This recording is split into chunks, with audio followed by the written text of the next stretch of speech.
Well, we have a packed agenda, so I will just jump in while people are still trickling in here.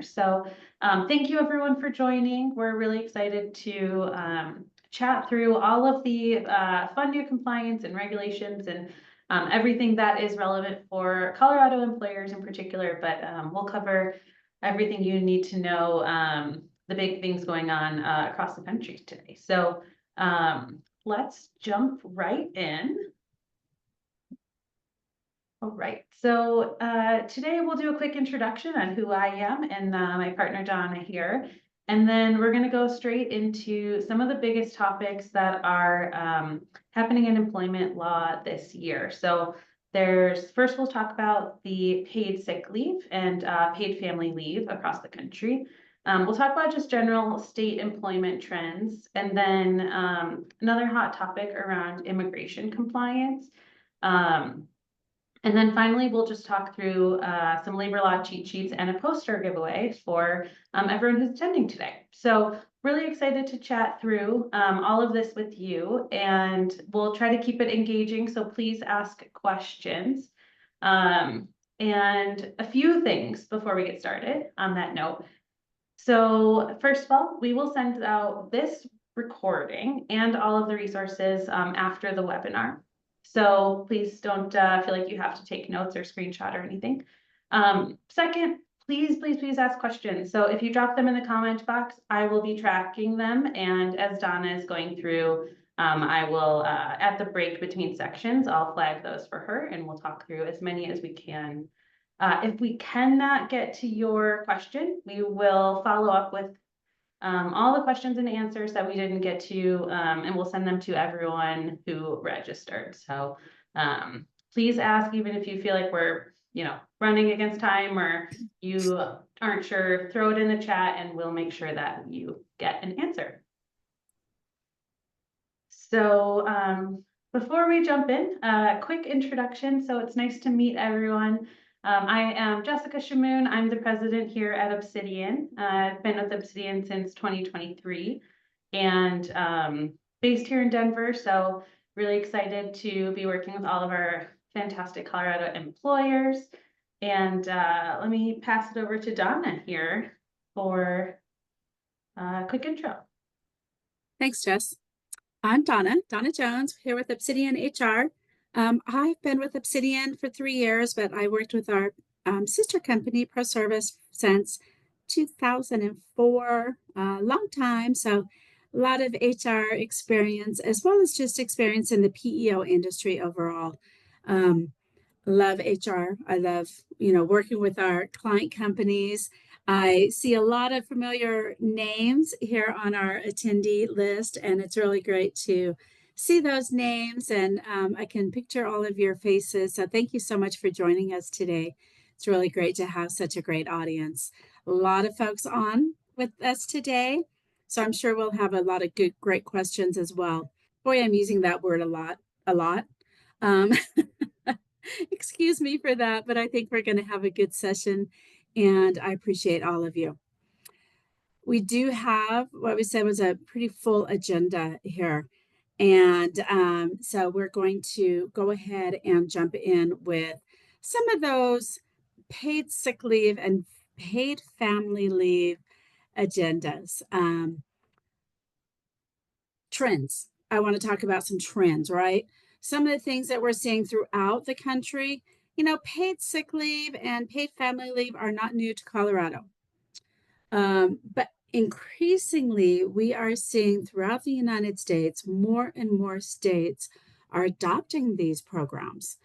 And, for the paid family leave programs, we're seeing a lot of states, more and more states, again, that are adopting them, and they are using the same basic guidelines as FMLA as far as the reasons that people can take that paid family leave. They are oftentimes state-funded programs similar to the family program. They are oftentimes funded by employees. California is totally funded by employees. Colorado shares that cost with employers, but it's a fairly minimum cost. It is, Colorado calls it a social program. So people are taking money out, not based on what they put in, but based on just their needs, right? So again, we're seeing more and more programs being adopted throughout the United States. You can see here on the right-hand side, that is states with current programs and upcoming programs. Now I want to talk about sick leave as well, because this again is more, you can see more states, a lot more color here on the right-hand side with the map. And, you know, Nebraska has a paid sick leave. Missouri is bringing up paid sick leave. Alaska has paid sick leave. You know, there's also, you may be familiar with some states have, like Alaska has a paid family leave that's only for state employees. So some states are doing things like that. Well, eventually that's going to be expanded to all employees in the state, right? It's not going to take long for people to go, hey, wait, but we want that too. You know, it's not just for those government employees. It should be for everyone. So you're going to start seeing these trends moving out into more and more states.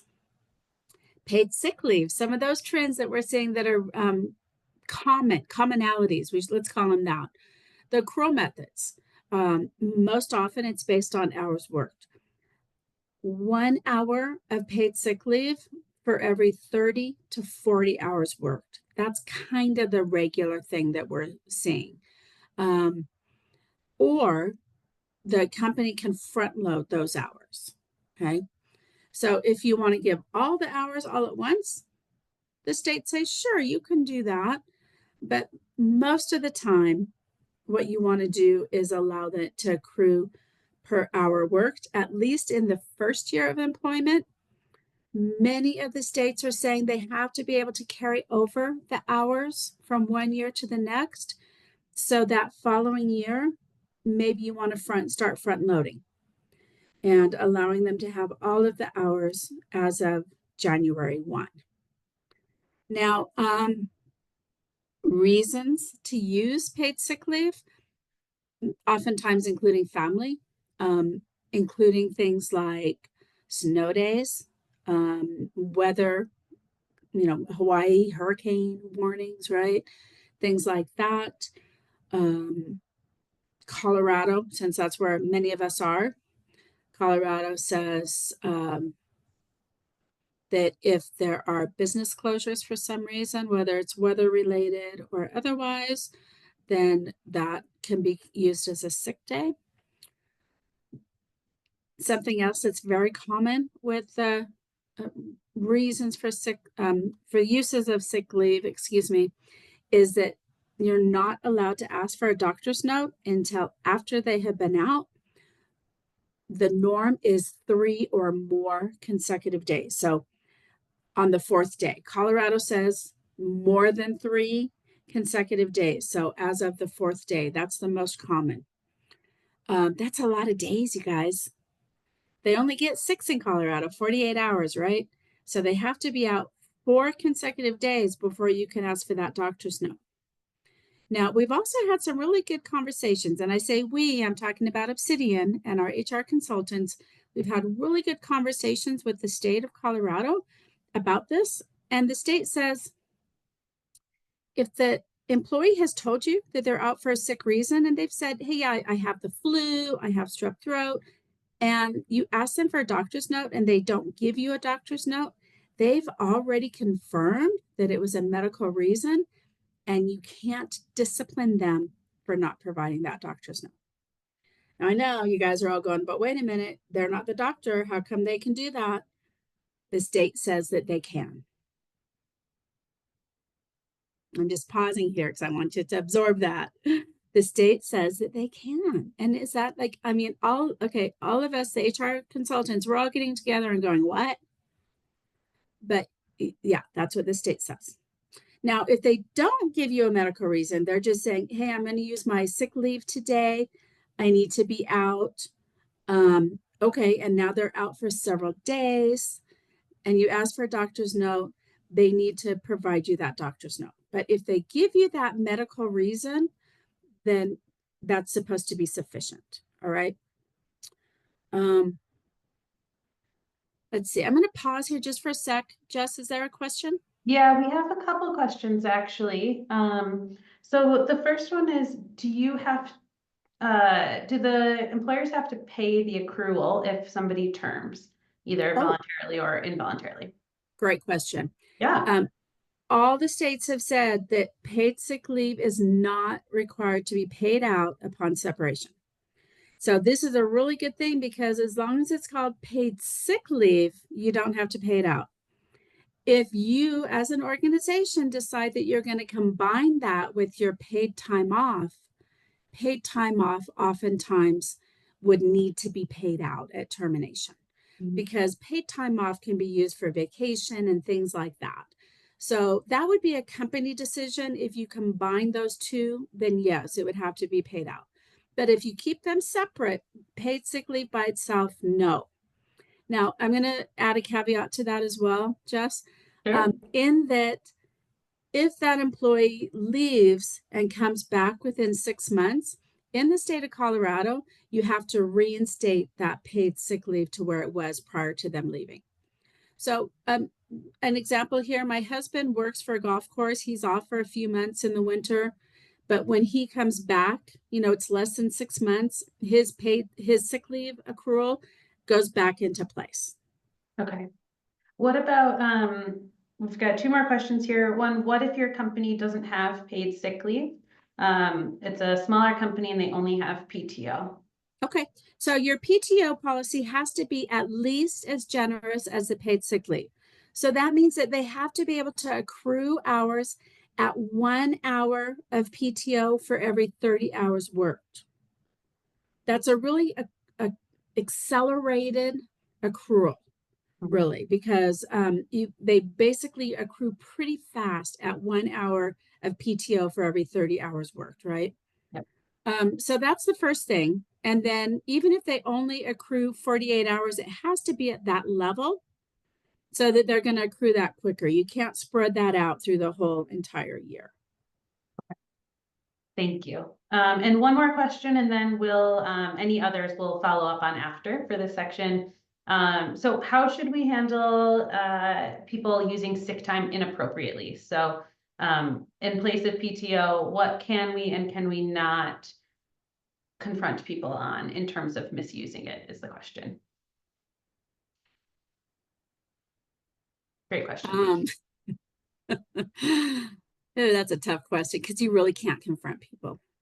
If they say that they need to be out and that they're saying that it's for a sick reason and that it falls into one of the categories, the state has a pretty long list. I think there's like 10 reasons that they allow people to be out, to utilize sick hours, which include, again, things like their own or their child's, doctor's appointments or, preventive care or, there's a whole list there. Bereavement is included. If they say it's for one of those reasons, we can't ask for documentation until after that fourth consecutive day. And so, the good thing is that they only get 6 days. That's all I can say. Okay. All right. Well, thank you, Donna. I'll hand you back the mic here. Okay. All right. Thanks. So, so we wanted to share with everyone an example of how some of the how generous states are being. So this is for Michigan. Michigan had moved from a Paid Medical Leave Act, which is their current law, up to now they have what they call their in Earned Sick Time Act. I can't remember what that stood for. Earned Sick Time Act. That's effective on the 21st of this month. This was something that their Supreme Court made this decision. So their earned medical leave really was pretty limiting. It applied only to employers that had 50 or more employees. it only, the employees had to work 25 hours a week or more. They got 1 hour for every 35 worked. They only got 40 hours a year. They could only carry over 40, so there was all this, and that's that second middle column there, right, that I'm looking at. So they have pretty limiting things there that apply to them. Then they changed it. The Supreme Court there in Michigan said, you know what, we think, and this was actually voted on by the people in Michigan, that they wanted this Earned Sick Time Act, and yet somehow it didn't happen. And so the Supreme Court said, no, we got to go back to this. This is what the people voted. So they now said that this applies to all employers, in the state of Michigan with one or more employee. So it applies to all employees. So it doesn't matter how many hours you work per year or per week or anything like that. You get 1 hour for every 30 hours worked, and there's no accrual cap. Small businesses, they have to allow someone to they have a use cap per year. An employee can only use 40 under paid sick leave, and then the employee can still use 32 hours of sick leave that would be unpaid. So they get a total of 72 hours. So if the employer has more than 10 employees, that entire 72 hours is all paid sick leave. Under 10, only 40 hours is paid, 32 hours is unpaid. Does that make sense? Everybody in Michigan gets up to 72 hours of sick leave, but only under 10 employees at that company, only 40 hours of it is paid. But they can accrue a lot more than that, and they get to carry over anything that's unused from 1 year to the next. And it includes family members, which does include domestic partners and things of that nature. So that asking for a doctor's note, it's absences exceeding 3 consecutive days. So again, that 4th day, you can ask for the doctor's note. Michigan says that if there's any out-of-pocket expense to obtain that doctor's note, the employer has to pay that. Now, just to be clear, Colorado doesn't require that, but I wanted to, because this is just now becoming law, I really wanted to show this because it does show how generous the states are now becoming.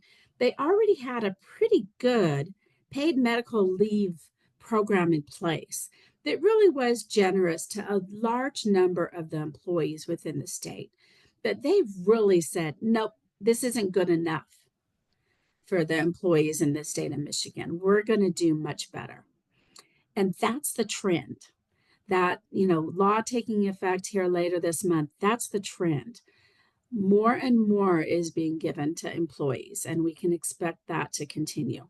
Now, I know that most of us here in this webinar are in Colorado, but yet many Colorado employers also have employees in other states.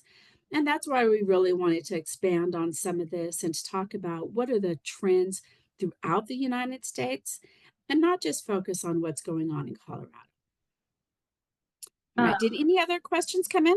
Yeah, we have several. Let me jump in here. So a lot back on kind of the previous example, especially with Colorado. So, and around the reason. So there's one question here. What if the reason the employee gives does not fall into the list, right? So for example, someone mentioned we had an employee call in because someone in her life was dealing with a crisis. How would you handle something like that? Okay, so that could be, you could deny paid sick leave for that purpose and require them to either take unpaid leave or to use, like, if they have vacation or just a general PTO type leave. Okay. And can you confirm, Donna, we had a question. I thought Colorado did not allow carryover for sick time. Can you confirm there?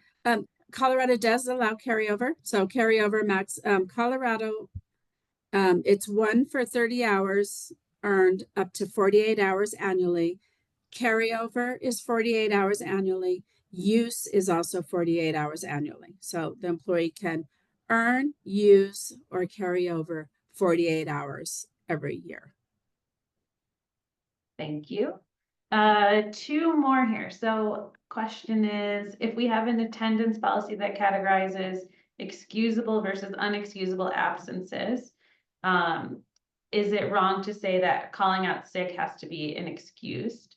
Or for it to be excused, they would need a doctor's note? Yeah, the Or- paid sick leave requirement says you can only ask for a doctor's note if it's 4 consecutive days. Okay. So, and a policy that requires them to provide a doctor's note earlier than that would be unlawful based on Colorado law.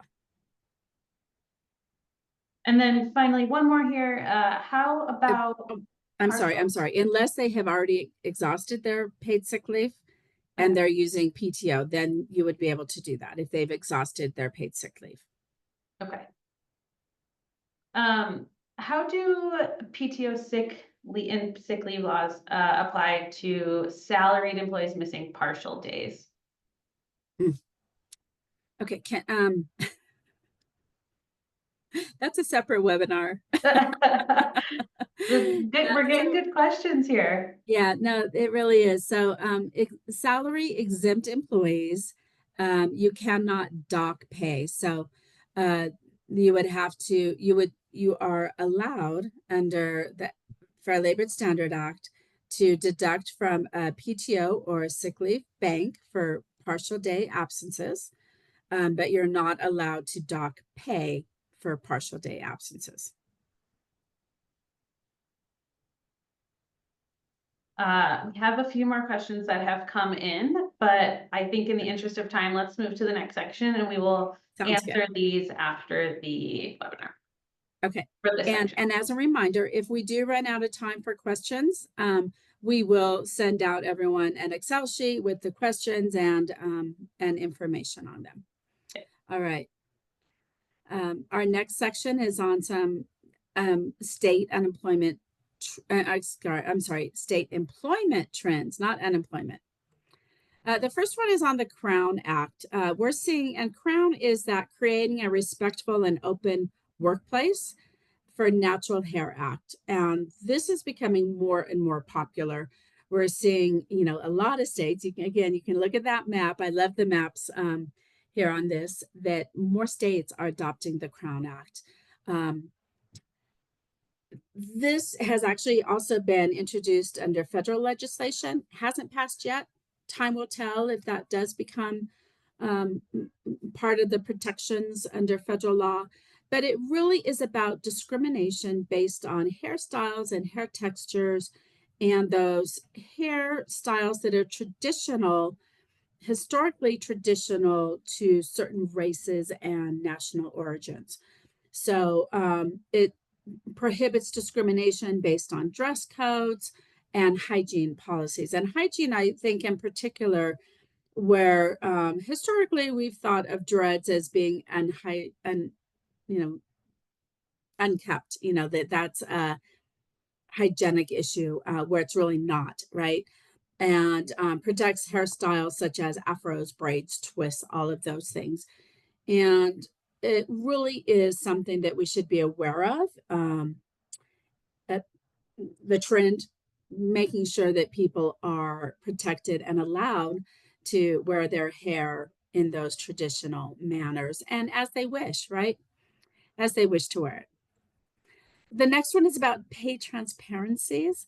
Another big trend. Colorado is a leader in this. 14 states have also adopted pay transparency laws.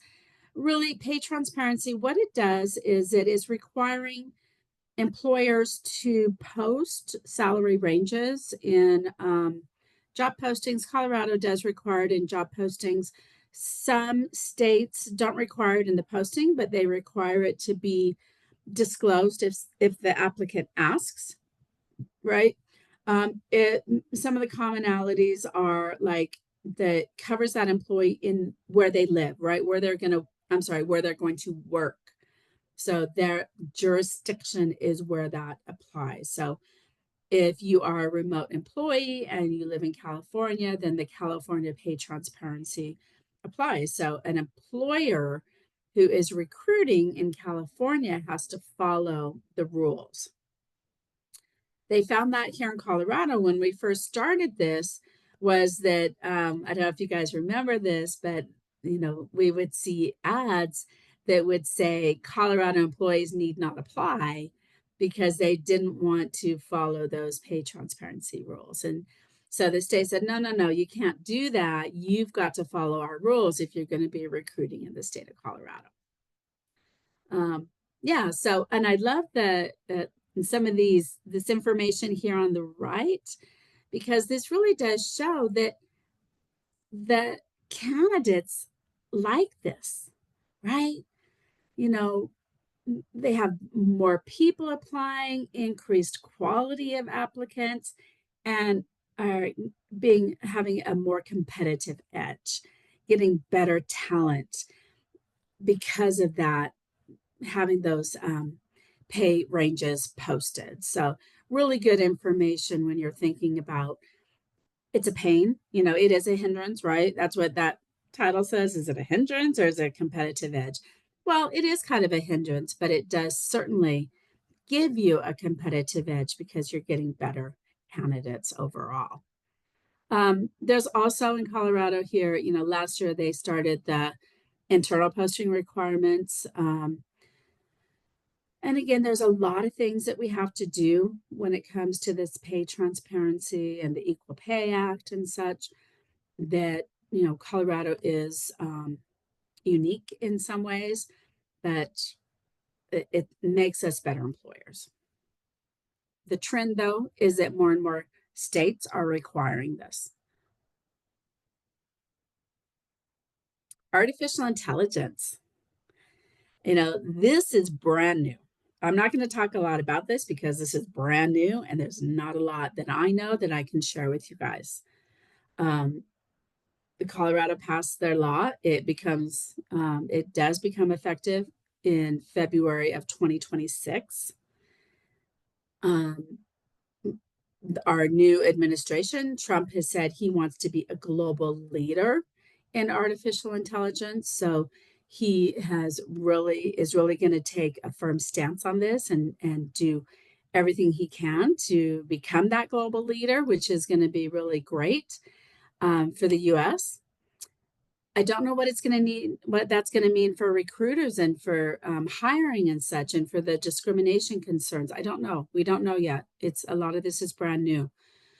The Colorado AI Act, what it does is it has required developers and the deployers to ensure that the systems don't discriminate based on protected characteristics. So it has they have to make sure that the way it's being used does not create that disparate impact on individuals. And if there is that potential for disparate impact, they have to provide reports to the people that are using their systems to help them identify how that might happen. And then it's supposed to give them the opportunity to remove AI as the final decision maker and make that be a human, so that it removes the disparate impact, if that makes sense. So again, it's supposed to protect us. We don't know a lot because this is so much of this is we're still learning about it. I love AI. I think there's so much cool things that we can do with it, but it's also kind of scary. And I'll tell you that I tell my boys are both millennials, and I love telling them that I have my own form of AI. It's called actual intelligence. Yeah, go ahead and laugh. That was a joke. All right. These are types of hiring biases that are potentially formed with using AI. I find this really interesting because we all have biases, and these are, again, different ways that more biases that we have to be aware of in our hiring. And we're all looking for shortcuts. AI helps us. It gives us additional shortcuts. And so we have to be aware of these biases as well so that we can take those additional steps to ensure that those aren't happening, right? So good information. We're all learning as we go. Um, Awareness is 90% of this stuff, and things are changing rapidly. More to come. I'm hoping you didn't have any questions on that. We have, Okay, one moving on. from the discrimination section, earlier, but I think we'll hold it for the end. Okay, I was just teasing. You can ask it now if you want.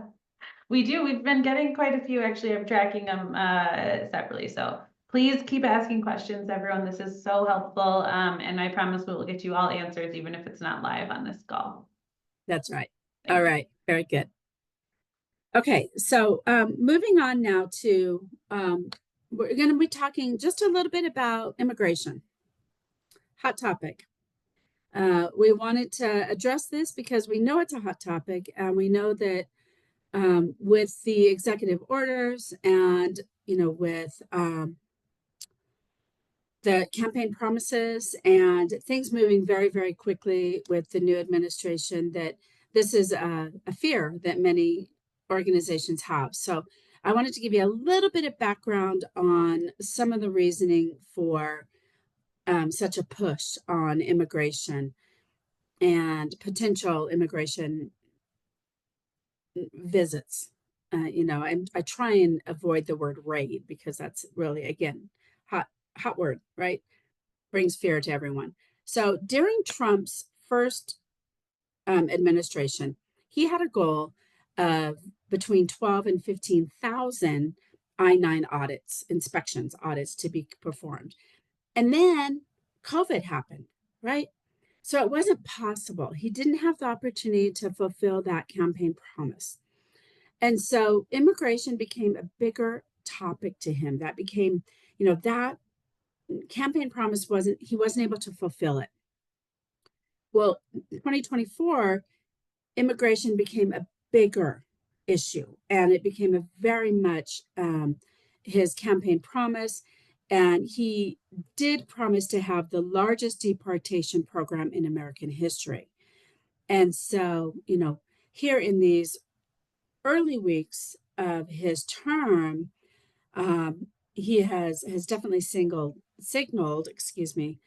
that ICE will be aggressive, and they, what second or third day of his term, they arrested almost 1,000 individuals, and it hasn't been so much in the news, or at least not that I have seen, but it's happening. And so with Colorado and Denver in particular being sanctuary areas, we know that Colorado and Aurora in particular being something that Trump has targeted in his speeches and in his campaign. He targeted Aurora.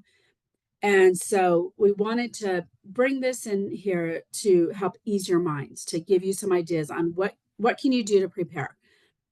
If this happens, if they come to your workplace, how can you be prepared, and what would you do if they do come? Okay, so let's talk about that. Left-hand side first. First thing I really encourage you to do is to take a good look at your I-9s. Make sure that you have I-9s for all of your employees. So look at your payroll and look at your I-9s. Now, back in the old day, we had the I-9 binders. I don't know if you guys raise your hand if you have an I-9 binder still. With electronic forms, we don't really have that many, but yes, thank you, Donna and Melissa. There are still some out there, right? So if you have an I-9 binder, good for you. You are ahead of the game. And but if you don't panic, because you can still do this. So what you want to do is make sure that you have an I-9 for all of your employees. If anyone is missing, got to get that I-9. That's going to be your first priority, to have an I-9 for everyone that is on your payroll.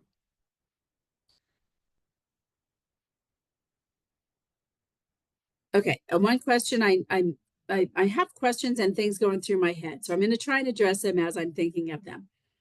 If you have someone that's a 1099, do you need like an independent contractor? Do you need an I-9 for them? No, but you want to make sure that they really are a 1099 and that they fulfill that 1099 test, right?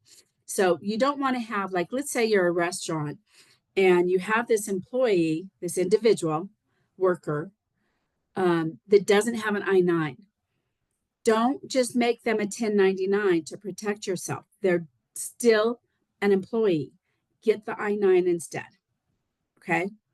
So that's your first step. Make sure you have I-9 forms for everyone. Let me just look through my, okay. So you're going to double check the records. Now,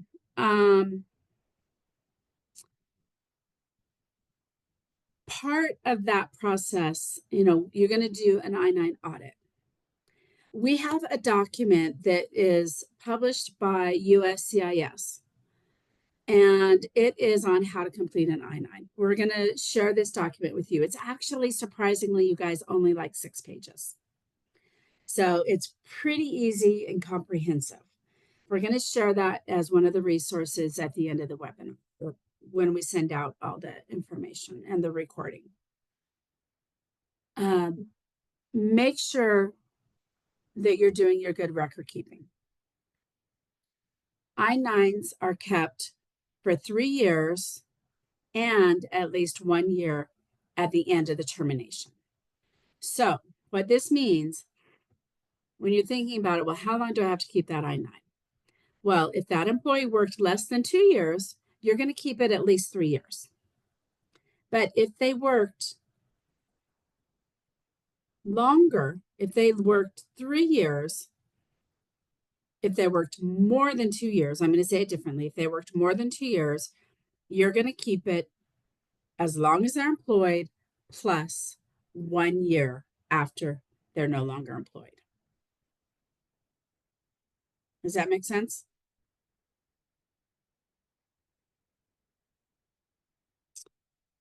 Self-audit. Again, you're just going to go through, you're going to make sure everything's correct. You're going to correct anything that's not right. And then you're going to train your managers. Actually, when you're doing your self-audit, is a great time to train the managers. They can help you with that self-audit. Anyone that's a hiring manager that's going to be checking those I-9s should be trained on how to do it.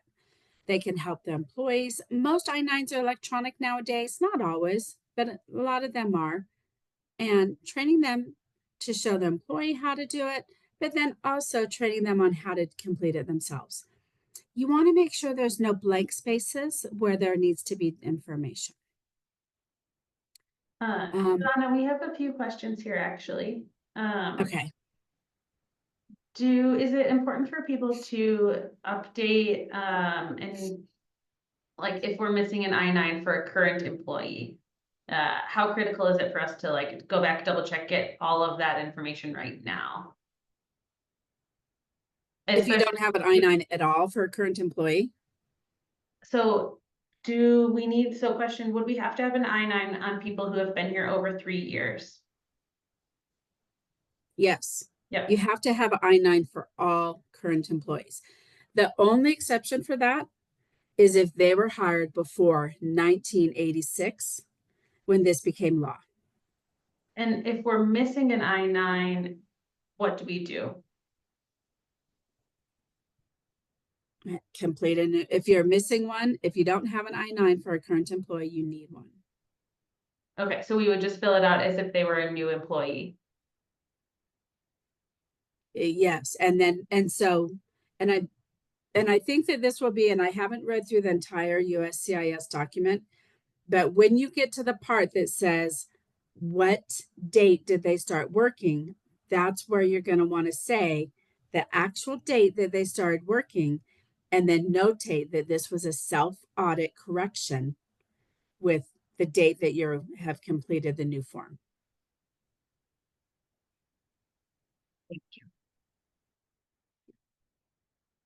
Yeah, if you don't have an I-9 for someone, that's a huge red flag to Department of Homeland Security or to ICE, which is the same thing, right? So is they're like, well, why don't you have it? And even if that person is legal, it's the red flag is that you don't have one. And so you've got to have one for everyone. Now, when you're doing your audit, and if you have legal counsel, you should also most definitely, speak to legal counsel. If you are a client of Obsidian already, or if you're considering becoming our client, then please, we're here to assist you with this as well. Something that we can support you on. Yeah. So very definitely some ways you do. If you use E-Verify and you have your E-Verify document that shows that you've checked that E-Verify, that again is going to help you with that due diligence. E-Verify is required for federal contractors. It is voluntary for other employers. It is required in some states, and it's required in the city of Denver for Denver city contracts, I believe is what it's required of. And it will confirm the work authorization for those new hires. E-Verify will only, you can only verify people that are newly hired. You cannot go back and verify people after 3 days. Okay. Now looking at the left side, so that's our first, and these are both on the proactive measures, right? So you want to first check your I-9s. You want to make sure everything's in order. So if they come knocking on your door, you're prepared. You know what's in order. You know what isn't in order and what you can share with them and what you can, tell them that you've done already, how you've, what you know to be true and what you know not to be true, right? But then you also want to prepare your staff. You also want, to make sure that you have a unified approach with your management team. You even want to have a communication plan. Like how are you going to know if they show up? Let's say they show up after hours. Like, you might have a nighttime manager, but they're more of a junior position. So Homeland Security shows up at 8 o'clock at night. Is there a plan in place, and who are they going to call, and what are they going to do? Make sure that everybody knows that plan, and even talking to the staff about, easing their mind. We know that this is a possibility. You may even start hearing about other visits from Department of Homeland Security. They may start hearing about visits of some of their friends or some of their family members, and that their employers were visited. And so it starts to create this fear right within the communities. And so talking about it and creating these plans or creating this communications and, just open communication will help a lot. So considering if they show up, where are you going to put them? You don't want them. I mean, we all have various businesses, right? But if you're a restaurant, you don't want them in the middle of the restaurant in their big DHS jackets, or it says police on the back, or a department. They might show up with the police. And that's going to be a huge disruption to the public. And no matter what type of organization you have, right? It's going to be a disruption. So you want to put them in somewhere that's somewhat private, but maybe it's also not somewhere that would be employees only. And so I have that fourth bullet point down where it says private workspace with signage. Think about putting signs up employees only, so that you might have some semi-private areas. Like we'll put you in this office, but we don't let you go back in the kitchen. or we don't let you go. We'll put you in the conference room, but you don't get to go in these other offices. Does that make sense?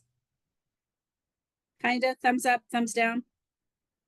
Just kind of like making sure that and putting signage up so that you're being very deliberate on where you're going to allow them to go and not to go. And then thinking about things like the rules that apply to when the law enforcement, and they are law enforcement, presence, like in plain sight. So that rule says that if they can see something, then they have access to it.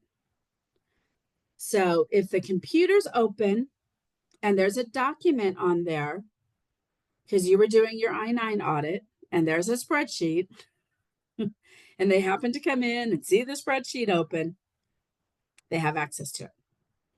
So training people to shut things down, to lock their computers, to put them in sleep mode when they're walk away, to clean off their desk, flip documents upside down, nothing's open.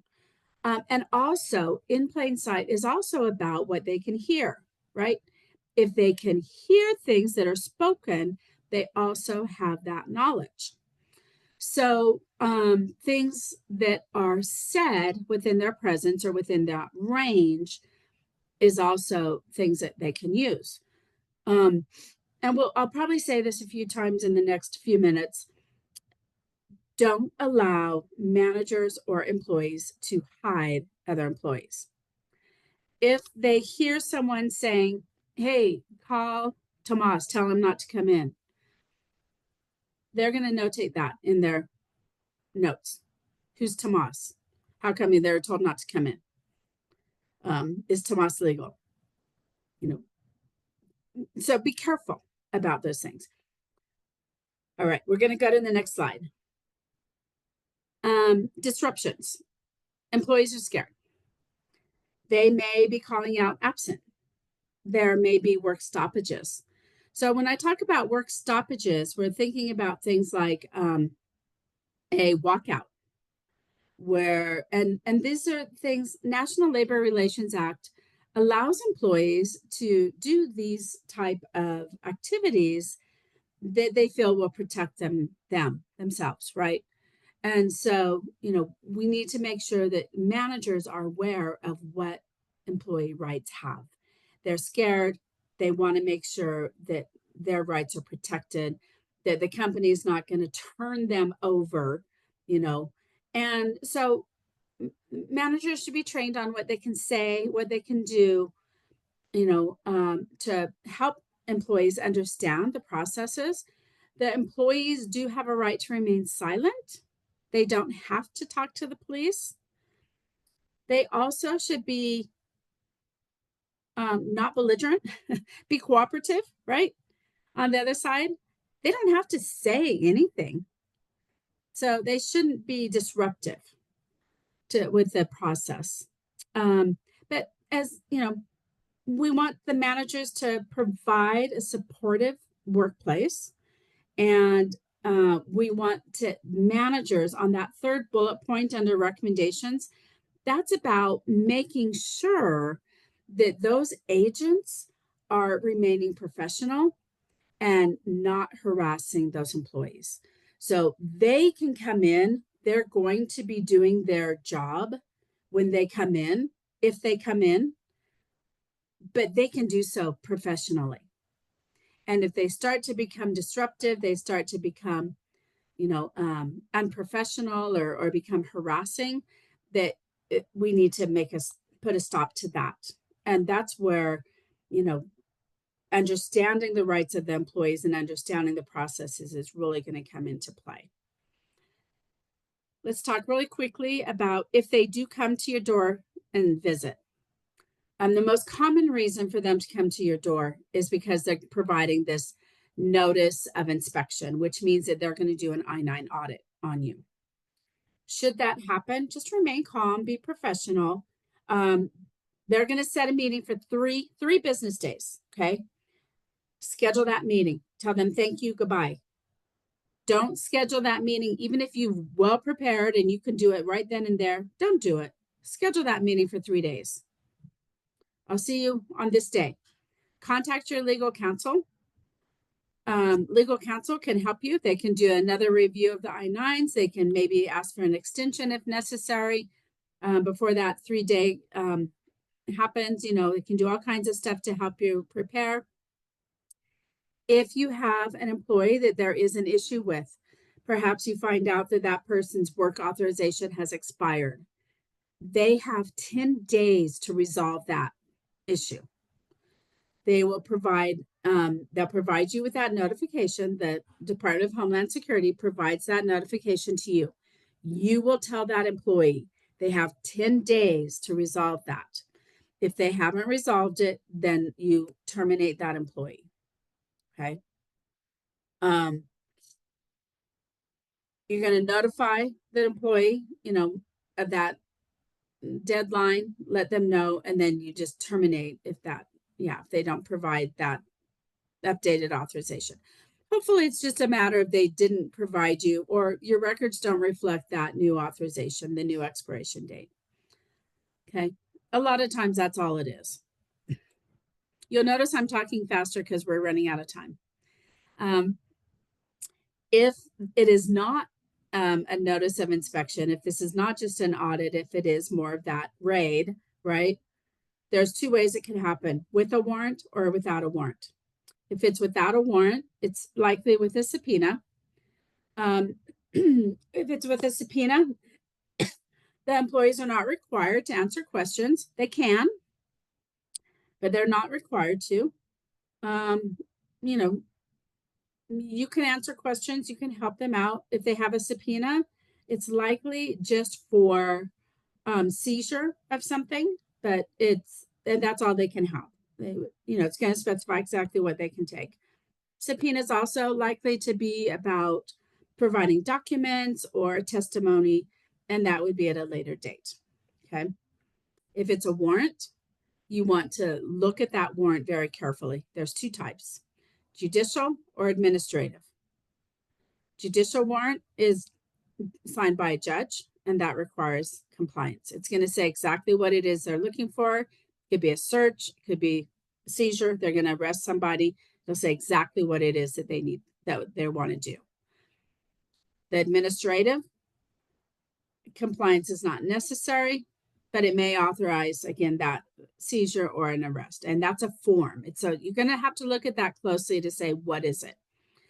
You're probably, when they show up, if they have a warrant, you might want to just contact your legal counsel to get assistance. Okay.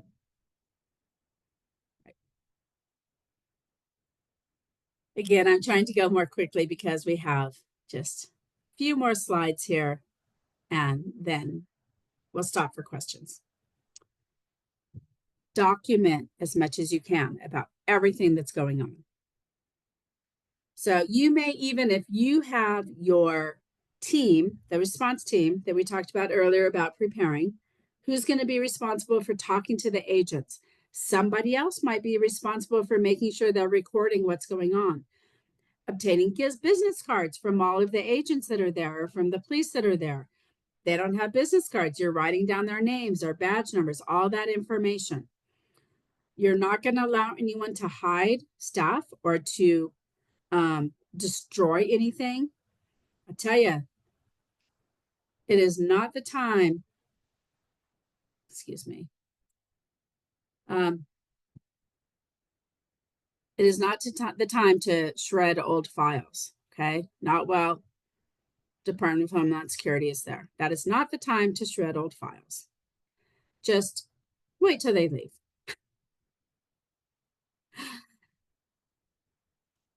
We talked about that employees can remain silent. If anyone is arrested, please do ask where they're going to be taken. You want their family to be able to locate them. Another quick thing that, you want to agree to pay a family member if somebody is arrested, find out who that final paycheck should be addressed to. And the recommendation is that that final check is issued to a family member if necessary, so that they can use that money for the employee or if it, hopefully that money can just go into a bank account and be accessed by family. That would be ideal. Now, remember, this probably happened during business hours, so you may want to issue a public statement about what happened to manage the reputational and review your processes to enhance what maybe could do better next time. Hopefully, it won't be a next time. Again, wanted to address these things because we really feel that this is the time, if there's ever a time, to review your I-9s and to potentially prepare for this type of a situation. Now's it. So Jess, what kind of questions do we have? We have a few that have come in, but in the interest of time, I think we'll send those out after. And actually, if you kick to the next slide here, I'll share a few other things that we're going to send out to everyone Sure. after the webinar. Sure. So thank you, Donna. That was super helpful. Thank you for answering all of our questions here. So in addition to following up with all of the answers to the questions we didn't get to today, I wanted to share a few things that we're going to send out as well. So this first one is our Colorado cheat sheet. When you enter a new state or you start, build a business in a state, you need to know, there's so much you need to know, and Colorado is extremely complex. So we have this cheat sheet for Colorado and several other states where we'll just list out all of here's the minimum wage, here's the, what you need to know about paid family leave and how to sue to work and all of that in a single one sheet for you. So we'll send this out. It's super helpful, and feel free to post it up somewhere. The other thing that we will share with you is some guidelines for I-9 audits. I know this is a hot topic. I can tell by the questions that we got here. And so this will just help you as you're going through what you've got on file and make sure that you are fully compliant. And then finally, labor laws these labor law posters are required. All of you need to have these hanging somewhere visible for your employees to view. They vary by city, by state, by every jurisdiction. It's got a little bit different. So if you're one of our current clients, you already have these, we take care of them. If you are not, and you want some, we'll send out a link here. You feel free to sign up and we'll bring them to you. And if you'd like to do an introductory meeting with our sales team, but make sure you have these posted up somewhere in a break room or something for all of your team to see. So lots to come in the follow-up email. I just want to say a huge thank you to everyone who joined, and thank you for all the participation. We love the questions. I know it is a really it's a lot of complexity and it's a really busy time. So thank you all for joining, and thank you, Donna, for all of your expertise as always. And hopefully we'll see you on a webinar in the future. Thanks, everyone. Thanks, Donna.